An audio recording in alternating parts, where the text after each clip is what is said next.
BCom 6 students, welcome to live class. ನಾವೀಗ theories of location of industry ನೋಡೋಣ. Theories of location of industry, ಕೈಗಾರಿಕಾ ಸ್ಥಳ ನಿರ್ದೇಶನದ ಸಿದ್ಧಾಂತಗಳು. ನೋಡಿ, ಪ್ರಾಚೀನ ಆರ್ಥಿಕ ವ್ಯವಸ್ಥೆ ಅಥವಾ ಸ್ವತಂತ್ರ ಪೂರ್ವಕಾಲಮಾನದಲ್ಲಿ ಅಥವಾ ಇನ್ನೂ 18ನೇ ಶತಮಾನದ ಹಿಂದೆ 19ನೇ ಶತಮಾನದ ಹಿಂದೆ ನೋಡೋದಾದರೆ ಕೈಗಾರಿಕಾ ಸ್ಥಳ ನಿರ್ದೇಶನಕ್ಕೆ ಯಾವುದೇ ರೀತಿಯಾದಂಥ ಸಿದ್ಧಾಂತಗಳು ಅಥವಾ ಸ್ಥಳ ನಿರ್ದೇಶನಕ್ಕೆ ಹೆಚ್ಚಿನ ಆದ್ಯತೆಗಳು ಇರಲಿಲ್ಲ.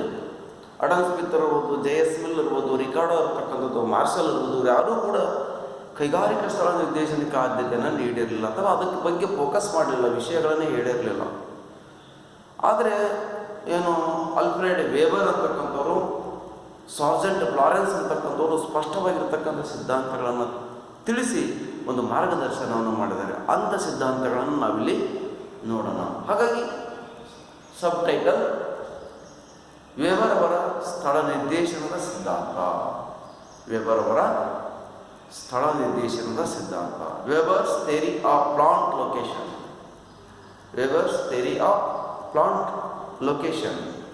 ಇವರ ಸಿದ್ಧಾಂತ ಮೊದಲು 1909ರಲ್ಲಿ ಜರ್ಮನ್ ಭಾಷೆಯಲ್ಲಿ ಪ್ರಕಟವಾಯಿತು. 1929ರಲ್ಲಿ ಅದು ಆಂಗ್ಲ ಭಾಷೆಗೆ ಅನುವಾದವಾಯಿತು. ಅದು ಆದ ನಂತರ ಈ ಸಿದ್ಧಾಂತ ಬೆಳಕಿಗೆ ಬಂತು.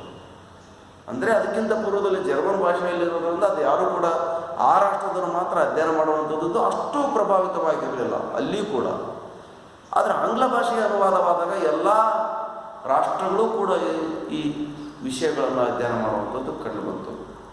ಹಾಗಾಗಿ ಈ ವಿಷಯಕ್ಕೆ ಪ್ರಾಧಾನ್ಯತೆ ಸಿಗುವಂಥದ್ದು ಸ್ಥಳ ನಿರ್ದೇಶನದ ಬಗ್ಗೆ ವೈಜ್ಞಾನಿಕ ಅಧ್ಯಯನ ಪ್ರಾರಂಭವಾದದ್ದು ಈ ಹಂತದಿಂದಲೇ. ಹೀಗಾಗಿ ಇದು ಹೆಚ್ಚು ಜನಪ್ರಿಯವಾಯಿತು. ಯಾವುದಾದರೊಂದು ಕೈಗಾರಿಕಾ ಘಟಕ ತನ್ನ ಕಾರ್ಯಸ್ಥಳವನ್ನು ಆಯ್ಕೆ ಮಾಡುವಾಗ ಉತ್ಪಾದನಾ ವೆಚ್ಚ ಕನಿಷ್ಠ ಮಟ್ಟದಾಗಿರುವಂತೆ ನೋಡಿಕೊಳ್ತದೆ. ಯಾವುದೇ ಒಂದು ಉದ್ಯಮ ಇಲ್ಲಿ ಕನಿಷ್ಠ ವೆಚ್ಚ ಬರುವಂತೆ ಕಾರ್ಮಿಕರಿರ್ಬೋದು, ಕಚ್ಚಾ ಸರಕಿರ್ಬೋದು, ಸಿದ್ಧ ವಸ್ತುಗಳನ್ನು ರೆಡಿ ಮಾಡುವಂಥ ಸಂದರ್ಭ ಇರ್ಬೋದು, ಬಂಡವಾಳ ಹೂಡಿಕೆ ಇರ್ಬೋದು, ಯಂತ್ರಗಳನ್ನು ಜೋಡಿಸುವೆ, ಸಲಕರಣೆಗಳನ್ನು ಬಳಸಿಕೊಳ್ಳುವಂಥದ್ದು, ಪ್ರತಿಯೊಂದರಲ್ಲೂ ಕೂಡ ಉತ್ಪಾದನಾ ವೆಚ್ಚ ಕಡಿತ ಮಾಡುವಂಥದ್ದು ಅದರ ಮೂಲ ಉದ್ದೇಶವಾಗಿರೋದು. ಹೆಚ್ಚು ಲಾಭ, ವೆಚ್ಚ ಕಡಿತ. ಹಾಗಾಗಿ ಇಲ್ಲಿ ವೆಬರ್ ಅವರು ಈ ವಿಷಯಕ್ಕೆ ಸ್ಥಳ ನಿರ್ದೇಶನದ ಮೂಲಕ ವೆಚ್ಚ ಕಡಿತ ಮಾಡುವಂಥದ್ದು ಅವರ ಸಿದ್ಧಾಂತದ ವಿಷಯ ವಸ್ತುವಾಗಿತ್ತು. ಹಾಗಾಗಿ ಇಲ್ಲಿ ಕೈಗಾರಿಕೆಗಳು ಒಂದು ಪ್ರದೇಶದಿಂದ ಇನ್ನೊಂದು ಪ್ರದೇಶಕ್ಕೆ ಏಕೆ ಹೋಗ್ತವೆ, ಅಂಥ ಆರ್ಥಿಕ ಸಂಗತಿಗಳು ಯಾವುವು, ಯಾವ ಆಧಾರದ ಮೇಲೆ ಅಥವಾ ಯಾವ ಉದ್ದೇಶದಿಂದ ಉದ್ಯಮಗಳು ವರ್ಗಾವಣೆ ಆಗ್ತವೆ, ಇನ್ನು ಮೊದಲಾದಂಥ ಪ್ರಶ್ನೆಗಳಿಗೆ ಇಲ್ಲಿ ಈ ಸಿದ್ಧಾಂತ ಉತ್ತರವನ್ನು ಹುಡುಕಲಿಕ್ಕೆ ಪ್ರಯತ್ನವನ್ನು ಮಾಡಿದೆ, ವೇಬರ್ ಅವರ ಸಿದ್ಧಾಂತ. ಹಾಗಾಗಿ ಇವರ ಸಿದ್ಧಾಂತದಲ್ಲಿ ಕೆಲವೊಂದು ಕಲ್ಪನೆಗಳಿದ್ದಾವೆ. ಏನು? ಅಜಂಪ್ಷನ್ಸ್. ಪಾಯಿಂಟ್ ನಂಬರ್ 1, ಊಹೆಗಳು. Point number 1, the situation and size of consuming centres are fixed. Situation and size of consuming centres are fixed. ಇಲ್ಲಿ ಸನ್ನಿವೇಶ ಮತ್ತು ಅನುಭೋಗ ಗಾತ್ರ ಸ್ಥಿರವಾಗಿರ್ತವೆ.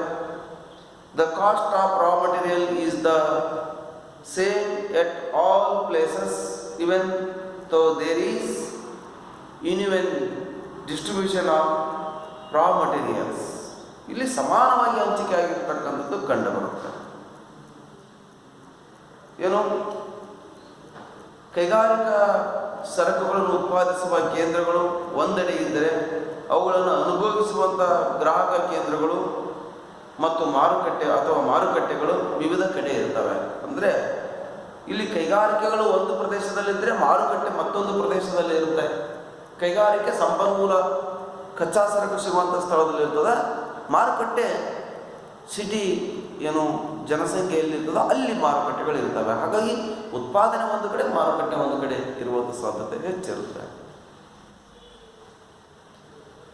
Point 3, there are fixed centres of labour supply and they have unlimited supplies of labor at fixed wage rate and labor is immobile.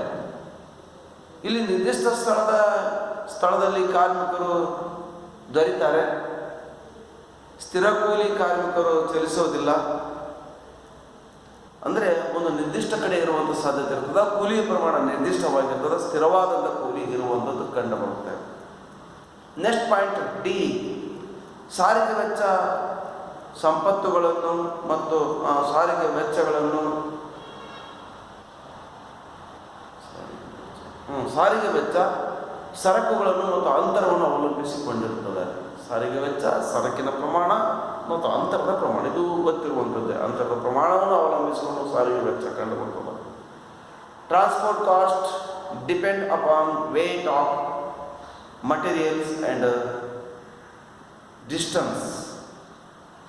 ಪ್ರಮಾಣ, ತೂಕದ ಪ್ರಮಾಣ ಮತ್ತು ಅಂತರವನ್ನು ಅವಲಂಬಿಸಿಕೊಂಡು ಸಾರಿಗೆ ವೆಚ್ಚದ ಪ್ರಮಾಣ ಕಂಡುಬರುತ್ತೆ. Next point, the economic system and political conditions are treated as uniform and stable. ಏನು, ಆರ್ಥಿಕ ವ್ಯವಸ್ಥೆ ಮತ್ತು ರಾಜಕೀಯ ವ್ಯವಸ್ಥೆ ಸಮವಾಗಿರ್ತವೆ. ಆರ್ಥಿಕ ವ್ಯವಸ್ಥೆ ಮತ್ತು ರಾಜಕೀಯ ವ್ಯವಸ್ಥೆ ಈಕ್ವಲ್ ಆಗಿರುವಂಥದ್ದು ಕಂಡುಬರ್ತದೆ. ಹಾಗಾಗಿ ವೆಬರ್ ಅವರ ಊಹೆಯ ಪ್ರಕಾರ ಕೈಗಾರಿಕೆಯ location, transport cost, labour cost, agglomerative and deglomerative, ಗುಂಪುಗೂಡುವಿಕೆ ಮತ್ತು ವಿಕೇಂದ್ರೀಕರಣ, ಅಗ್ಲೋಮೆರೇಟಿವ್ ಆ್ಯಂಡ್ ಡಿಗ್ಲೋಮೆರೇಟಿವ್ ಎಂಬ ಅಂಶಗಳಿಂದ ಪ್ರಭಾವಿತವಾಗಿರುವಂಥದ್ದಾಗಿದೆ. ಹಾಗಾಗಿ ಈ ಸಿದ್ಧಾಂತದ ವಿವರವನ್ನು, ಎಕ್ಸ್ಪ್ಲನೇಷನನ್ನು ನಾವು ನೋಡೋದಾದರೆ, ಒಂದು ಕೈಗಾರಿಕೆ ಒಂದು ಸ್ಥಳದಿಂದ ಮತ್ತೊಂದು ಸ್ಥಳಕ್ಕೆ ಯಾಕೆ ಹೋಗ್ತದ ಅಂಥ ಅಂಶಗಳ್ಯಾವು, ಕಾರಣಗಳನ್ನು ಮತ್ತು ನಿರ್ಧರಿಸುವ ಅಂಶಗಳನ್ನು ಪ್ರತಿಪಾದಿಸಿರುವಂಥದ್ದು ಕಂಡುಬರ್ತದೆ. ಅಂದರೆ ಏಕೆ ಉದ್ಯಮಗಳು ವರ್ಗಾವಣೆ ಆಗ್ತವೆ ಅಂತಕ್ಕಂಥದ್ದನ್ನು.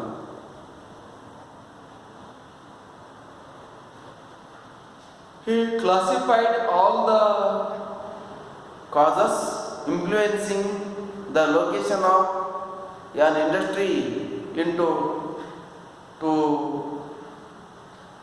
broad categories. Point number 1, primary or regional factors, ಪ್ರಾಥಮಿಕ ಅಥವಾ ಪ್ರಾದೇಶಿಕ ಅಂಶಗಳು, ಮೂಲ ಅಥವಾ ಪ್ರಾದೇಶಿಕ ಅಂಶಗಳು. Point number 2, secondary or agglomerative and deglomerative factors, ಮಾಧ್ಯಮಿಕ ಅಥವಾ ದ್ವಿತೀಯ ಅಥವಾ ಅನುಸಂಗಿಕ ಅಂಶಗಳು, ಕೇಂದ್ರೀಕರಣದ ಲಾಭಗಳು, ವಿಕೇಂದ್ರೀಕರಣದ ದೋಷಗಳು, ಅಂಶಗಳು ಅಂತಕ್ಕಂಥದ್ದು ಇಲ್ಲಿ ನೋಡುವಂಥದ್ದು ಕಂಡುಬರ್ತದೆ. Point number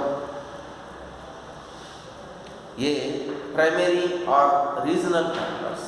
primary or regional factors ಅಂದರೆ ಪ್ರಾಥಮಿಕ ಅಥವಾ ಮೂಲ ಅಂಶಗಳು. Primary causes or regional factors influence the distribution of industrial units over the different reasons. ಇಲ್ಲಿ ಅಂಥ ಪ್ರಾದೇಶಿಕ ಅಂಶಗಳಿಗೆ ಅನುಗುಣವಾಗಿ ನಾವು ನೋಡೋದಾದರೆ, ಕಾಸ್ಟ್ ಆಫ್ ಗ್ರೌಂಡ್, ಭೂಮಿಯ ವೆಚ್ಚ, buildings, machines and other, building ಮತ್ತು ಮಷಿನ್ಸ್ಗಳ ವೆಚ್ಚ, ಫಿಕ್ಸ್ಡ್ ಅಸೆಟ್ಸ್, ಒಟ್ಟಾರೆಯಾಗಿ ಸ್ಥಿರ ವೆಚ್ಚಗಳು, security, materials and power, fuel, ಆ ಉದ್ಯಮಿಯ ರಕ್ಷಣಾತ್ಮಕವಾಗಿರ್ತಕ್ಕಂಥ ಸರಕುಗಳು, ಮತ್ತು ಏನು ಇಂಧನ ಶಕ್ತಿ ಅಂತ ಕೂಡ ಹೇಳಬಹುದು. ಹಾಗೆಯೇ ಕಾಸ್ಟ್ ಆಫ್ ಲೇಬರ್, ಕಾರ್ಮಿಕರ ವೆಚ್ಚ, ದ ಕಾಸ್ಟ್ ಆಫ್ ಟ್ರಾನ್ಸ್ಪೋರ್ಟೇಷನ್, ವರ್ಗಾವಣೆ ವೆಚ್ಚ, ದ ಇಂಟ್ರೆಸ್ಟ್ ರೇಟ್ಸ್, ಏನು ಬಡ್ಡಿಯ ದರ, ಹಾಗೆಯೇ depreciation charges of fixed assets, ಸ್ಥಿರ ಆಸ್ತಿಗಳ ಸವಕಳಿಯ ವೆಚ್ಚ, ಇನ್ನು ಮೊದಲಾದವುಗಳನ್ನು ಇಲ್ಲಿ ಪ್ರಾಥಮಿಕ ವೆಚ್ಚದಲ್ಲಿ ಬರತಕ್ಕಂಥವುಗಳು. ಹಾಗಾಗಿ transportation cost and labour cost are the only 2 regional factors on which there is based. All other factors are not having any significant bearing on the location. ಇಲ್ಲಿ ಸ್ಥಳ ನಿರ್ದೇಶನಕ್ಕೆ ಇಷ್ಟೆಲ್ಲ ಅಂಶಗಳಲ್ಲಿ ಮುಖ್ಯವಾಗಿರ್ತಕ್ಕಂಥ ಅಂಶಗಳು ಏನು ಅಂತಂತಂದರೆ ಸಾರಿಗೆ ವೆಚ್ಚ ಮತ್ತು ಕಾರ್ಮಿಕರ ವೆಚ್ಚ. ಸಾರಿಗೆ ಮತ್ತು ಕಾರ್ಮಿಕರ ವೆಚ್ಚ.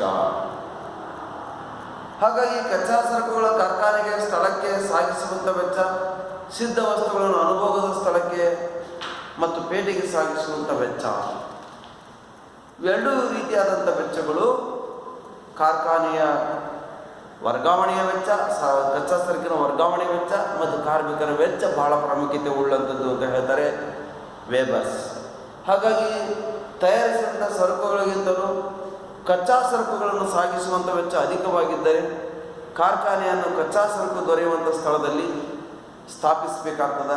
ಅಥವಾ ಕಚ್ಚಾ ಸರಕಿಗಿಂತ ತಯಾರಿಸಿದಂಥ ಸರಕುಗಳನ್ನು ಸಾಗಿಸುವಂಥ ವೆಚ್ಚ ಅಧಿಕವಿದ್ದರೆ ಆಗ ಕಾರ್ಖಾನೆಯನ್ನು ಅನುಭೋಗಿ ಸ್ಥಳ ಅಥವಾ ಮಾರುಕಟ್ಟೆಯಲ್ಲಿ ಸ್ಥಾಪಿಸಬೇಕಾಗುತ್ತೆ. ಹಾಗಾಗಿ ಇಂದು ತಯಾರಿ ವಸ್ತು ದೊಡ್ಡ ಗಾತ್ರದವುಗಳು ಆಗಿದ್ದಾಗ ಬಹು ವೆಚ್ಚ ಬರುವಂಥದ್ದು ಅಥವಾ ನಾಶವಾಗುವಂಥ ಸಾಧ್ಯತೆ ಇದ್ದರೆ ಮಾರುಕಟ್ಟೆಯ ಸಮೀಪ ಸ್ಥಾಪನೆ ಮಾಡುವಂಥದ್ದು ಅವಶ್ಯಕತೆ ಇದೆ. ಇಲ್ಲಿ ತೂಕ ಕಳೆದುಕೊಳ್ಳುವಂಥ ಕೈಗಾರಿಕೆಯಾಗಿದ್ದರೆ ಕಚ್ಚಾ ಸರಕು ಸಿಗುವಂಥ ಸ್ಥಳದಲ್ಲಿ ಉದ್ದಿಮೆಯನ್ನು ಸ್ಥಾಪನೆ ಮಾಡುವಂಥದ್ದು ಸೂಕ್ತ. ಉದಾಹರಣೆಗೆ ಹತ್ತಿ, ಉಣ್ಣೆ ಮತ್ತು ಕಬ್ಬು ಅಂತ ಕೂಡ ಹೇಳ್ಬೋದು.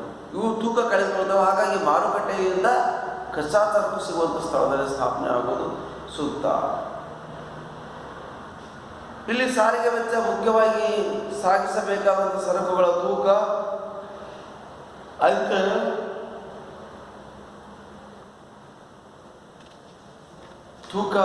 ಮತ್ತು ಅಂತರವನ್ನು ಅವಲಂಬಿಸಿಕೊಂಡು ನಿರ್ಧಾರವಾಗ್ತದೆ. ವೇಬರ್ ಅವರ ಪ್ರಕಾರ ಕಚ್ಚಾ ಸರಕುಗಳು ಲಭ್ಯ ಇರತಕ್ಕಂಥ ಸ್ಥಳ ಮತ್ತು ಅನುಭೋಗದ ಸ್ಥಳಗಳಿಗೆ ಸಂಬಂಧಿಸಿರ್ತದೆ. ಸಾಗಾಟದ ವೆಚ್ಚ ಅತಿ ಕಡಿಮೆ ಇರತಕ್ಕಂಥ ಸ್ಥಳದಲ್ಲಿ ಉದ್ದಿಮೆ ಸ್ಥಾಪನೆ ಮಾಡುವಂಥದ್ದು ಸೂಕ್ತ. ನೆಕ್ಸ್ಟ್ ನೋಡೋಣ.